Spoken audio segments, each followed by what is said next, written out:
ረዱ አልቻልኩም። አይ ዶንት ኖ ምን አይነት አረዳድ እንዳለው አላውቅም። በምን አይነት ነገር እንደሚያስብ አላውቅም ሁኔታዎችን። እኔ እኮ በነገራችን ላይ ኤፋን የማከብረው ላይ ከምወደው በእውነት በጣም አስተዋይ ነው፣ ብስል ነው። አስቡት እንግዲህ ስለ አብርሽ ትዳር እየተጨነቀ ያለው ኤፋ ነው። አብርሽ ስለ ልጁም ስለ ትዳሩም ስለ አንድ ተበዳይ ሴትም እየተጨነቀ አይደለም። ስለ ምንም ቦታ እየሰጠ አይደለም።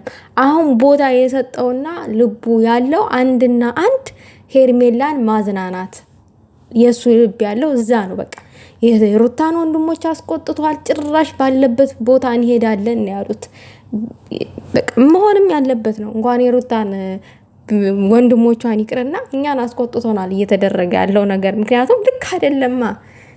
አስቡት ውዶቼ፣ በራሴ ላይ ቢደርስ እንደዛ አይነት ነገር ብላችሁ ለደቂቃ አስቡት። እኔ እኮ የሚገርመኝ በጣም የሚያናድደኝ ነገር አብርሽ ጀግና የምትሉ ሰላቶች፣ ሰላም ጤና ይስጥልኝ ውድና የተከበራችሁ የቻናሌ ተከታታዮች፣ ሰላማችሁ ብዝት ይበልልኝ። ዛሬም ስለ አንድ ተበዳይ ሴት ፍትህ እንጠይቃለን፣ ሀሳባችንን እናንሸራንሽራለን። በቅድሚያ ሩታዬ ፏበይ፣ ድመቂ፣ ልበሺ፣ ወጣት ነሽ፣ ብዙ ነገር ማድረግ ትችያለሽ ብዬ ነበረ። ትናንትና የለበሰችው አለባበስ ዋው! የኔ ሸንቃጣ እንዴት እንደምታምር እግዚአብሔርን። በጣም ቁመኗ እኮ ሩታ በጣም ነው፣ ወልዳ እንኳን አልተበላሸም ቁመኗ ማለት ነው። በጣም ደስ የሚል ቁመና የሆነ ሼፒ የሆነ ምናምን ነገር ነው ያላትና እንደዚህ ቀሚስ ለብሳ ምናምን ነገር በቃ ራስሽን ቀይሪ። በቃ አለለ ራስሽን ብቻ አይደለም ባለባበስ መቀየር ያለብሽ ሩታ። እንደነገርኩሽ ቢዝነስም ዘርፍ በተለያየም ዘርፍ በቃ ስሪ፣ ወጣት ነሽ። እና ለማንኛውም ወደ ኤፋ ስመለስላችሁ ይሄን ያክል ካልኩኝ ስለ ሩታ ይበቃኛል፣ እመለስበታለሁ። ወደ ኤፋ ስመለስላችሁ ኤፋን በጣም ያናደደው ፓርት ምንድነው? ለምን ለልጁ አይጨነቅም? ቢያንስ ይሄ ልጅ ገና 1 ወር ያልሞላ ልጅ ትቶ እንዴት ነው ይሄ እያደረገ ያለው ነገር? ልክ አይደለም። ጋሼንም አሳዝኗል። ለምን በዚህ ልክ ምንድን ነው የተፈጠረው ነገር? እኔ በጣም ግራ አጋብቶኛል። ምንም እያሰበ እንደሆነ አላቅም ነው እያለ ያለው። እኛም በጣም ግራ አጋብቶናል። ኤፋ በጣም ግራ ተመጋባታችን የተነሳ ምን ማለት እንዳለብን ራሱ ጠፍቶብናል። ቃል ጠፍቶብናል። አፋችን ተሳስሮ ተቀምጠናል ትላለክ። አንዳንድ ጊዜ እኮ ውዶቼ የሆነ ቃል ታጣላችሁ። በቃ ሰውን ትሰድቡታላችሁ፣ ትመክሩታላችሁ። ስድብም ምክርም ምንም የማይቀበል ከሆነ ምን እንደምታደርጉት ራሱ የሆነ ቃል ታጣላችሁ፣ መላ ታጣላችሁ። እኔ አሁን ምን እንደምል ራሱ ግራ ገብቶኛል። ምን ማለት እንዳለብኝ፣ የትኛውን አማርኛ መጠቀም እንዳለብኝ ራሱ ግራ ተጋብቻለሁ ለአብርሽ። እንዴ እኔ አብርሽ በዚህ ደረጃ ይቀየራል እንደዚህ ይሆናል ምናምን ብዬ እኔ አስቤ አላቅም። እውነት ለመናገር አብርሽ የሚዲያ መሪ ነው። ብዙ ሰውን ወደ ሚዲያ ያመጣ ነው። መልካም ነገርን የሰራ ነው። አብዛኛዎቹ በሱ ነው የታወቁት። እነዚህ ከሱ ስር ሱቱ የሚሉት በሱ ነው የታወቁት።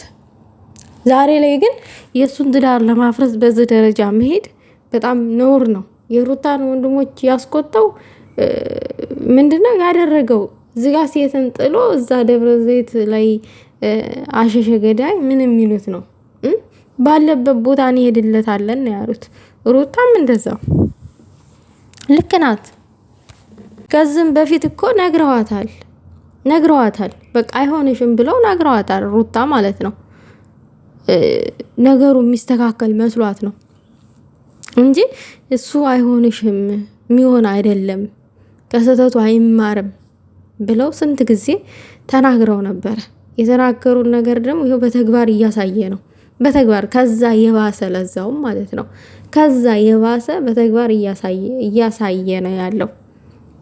ይሄ ምን አይነት በቀል እንደሆነ አላውቅም። በዚህ ደረጃ ሩታን የሚበቀላት ለምን? ምንድነው እሷ የሰራችው ስህተት? አንድ ይሄ እሷ ስህተት አለ የምትሉት አምጡልኝ። አላውቅም። ነገሮቿ እናደዋት ወደ ቤት አልመለስም በቃኝ ካንተ ጋር ማለቷ ይሄ ለበቀል አያዳርግም። ቢያንስ እንኳን ለበቀል ቢያዳርግ እዚህ ጋር የተፈራረሙትን ነገር መጨረስ አለባቸው። ሳይጨረስ እዚህ ጋር እሱ የራሱን ህይወት እየኖረ ይችን ሴት አስሯታል። በጋብቻ ውል አስሯታል። ለምን? እሱ እንደፈለገ የሚሆነው ማን ነው? ወንድ ስለሆነ ወንድነቱ ምንም የሚያግደው ነገር የለም። እሷ ማለቴ እሷ ሴት ስለሆነች እሷ ሴትነቷ ምንም የሚያግዳት ነገር የለም። እንደሱ እንደዛ አይነት የወረደውን ስራ ሩታ መስራት አያቅታትም። ግን ደግሞ ኖ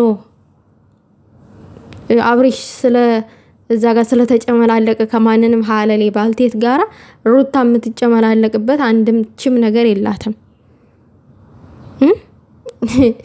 እሱ የፈለገውን ህይወት የራሱን ህይወት እየኖረ እሷን እስር ቤት ምንም ይሉት ነው።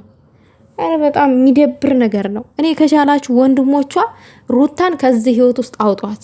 በቃ አለቀ። እኔ ይሄንን ነው ማለት የምፈልገው። ቢመጣም መልሶ ይጎዳታል እንጂ አብርሽ ለሩታ አይጠቅማትም። ከዚህ በኋላ አይጠቅማትም። ሌላ የቀመሰ ወንድ አይመለስም።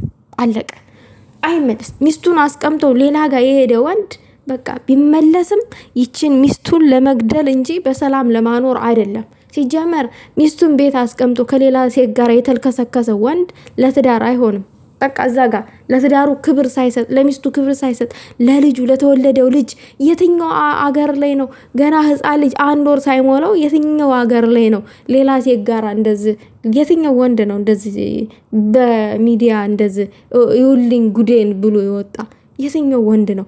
አብርሽ እኮ በጣም ድፍረቱ ራሱ እኮ በጣም እንዴት አገኘው ይሄንን ድፍረት? ማን ሰጠ ይሄን ድፍረት? ማን ነው እሱ? ሴትን አስቀምጦ ከሌላ ሴት ጋራ የራሱን ሴት አስቀምጦ ከሌላ ሴት ጋራ እንደዚህ ሀለሌ እንደዛ ሸሸ ገዳይ እንዲል ማን ነው የፈቀደለት? ማን ነው እሱ? ይሄንን ጉዳይ አሁን ሩታ ያሰብሽውን ሀሳብ እንዳትቀይሪ። ሌላው ነገር ደግሞ ኤፋ ራሱ ከሩታ ጎን እዚህ ጋር ያኔ ፍትሃዊ ስለሆንክ በጣም ደስ ብሎኛል። ነገሮቹ እንዲቋጩ አድርግ። አለቀ። ምንም አይጠቅማትም ለሩታ አብርሽ። ምንም ሩታ ይቅርታ አድርገሽለት ራሱ ወደ አንቺ ህይወት እንዳታመጪው፣ አብርሽን እንዳታመጪው። አይጠቅምሽም። ምን አቶ በመጀመሪያ ካንቺ ጋር ምን አቶ ሌላ ሴት ጋር ሄደ። ሲቀጥል ሌላው ነገር ክብርሽን ዝቅ አድርጓል። ቦታ አልሰጠሽም። በሞራንሽ ላይ ተረማምዷል። በሞራንሽ ላይ ነው የተረማመደው። መሆን የለበትም። በቃ እዚጋ በቃ የኔ እናንተ ነገር እዚጋ ማውቃት አለብን ብለሽ መደምደም አለብሽ። ካልደመደምሽ ዳግም እድል ከሰጥሽው ይገልሻል። ይሄ የመጨረሻው ሰዓት ነው። አለቀ። ሊገልሽ ነው የሚመጣው ከዚህ በኋላ ወደ አንቺ ህይወት እንጂ በደስታዬ በፍቅር ሊያኖርሽ አይደለም። ንቂ። አለቀ። እዚጋ መንቃት አለብሽ። በቃ ማለት አለብሽ። የምር ይሄ ማን ነው እሱ እየሄደ እየመጣ የሚጨመላለቀው? ጨምላቃ፣ የሰው ጨምላቃ። ክብር ስለሰጠች ስላፈቀረች ነው የምትጨማለቀው። ዘልዛላ። ይሄ ለትዳሩ ለልጁ ክብር የሌለው ወራዳ፣ ምንም አይሰራም። በቃ ማለት አለብሽ ሩታ። በቃ ቆፍጠን በይ። እግዚአብሔርን ሀሳብሽ እንዳትቀይሪ።